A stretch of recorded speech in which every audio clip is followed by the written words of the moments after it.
Okay, moving on to our last one. Let's talk about one, the narcissistic expression in ones. Oh, everyone's been waiting for this one, right? The perfectionist, right? So when I think about the one, I mean, sometimes it's helpful. We're not even getting into subtypes here in this conversation, right? But with the social one, there's this air of moral superiority. With the one-to-one one or the sexual one, there's more of a direct kind of confrontational anger that you see. I mean, of course, there's anger behind the 8s, 9s, and 1s, but the ones are, there's a narcissism that manifests in perfecting you and perfecting others. There's a kind of moral superiority and righteousness. When you're around them, you just don't feel like you measure up. Like when I'm a 4 around ones, I feel like I miss the instruction manual.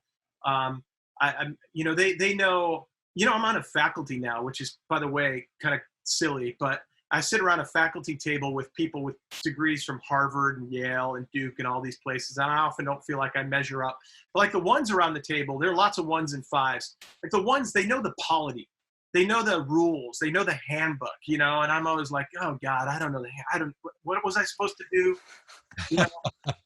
But they'll bring it up in a way where I'll sometimes feel like I'm walking on eggshells around them, right? It's like all you know is the handbook. All you know are the rules. And come out and show me who you really are. I remember back in the day when I was a Presbyterian, I was introducing a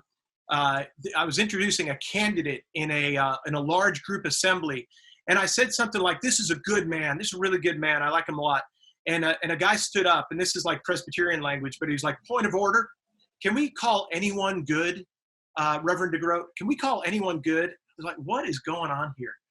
Right. To make a point of order to correct my, my state. So, I mean, I think that I love ones because I think ones have a deep sense of justice and righteousness. They long for the world to be put to rights, right?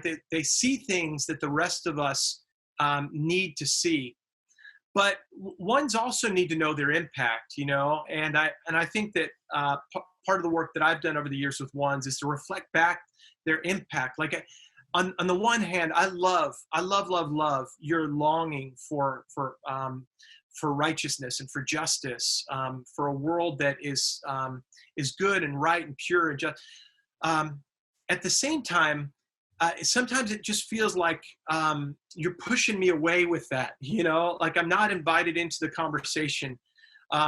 Like maybe it's more messy than you think, and maybe we can get good and honest about the messiness, not only in the world, but in you as well, the brokenness as well, and of course, ones learn from a very early age to do it right.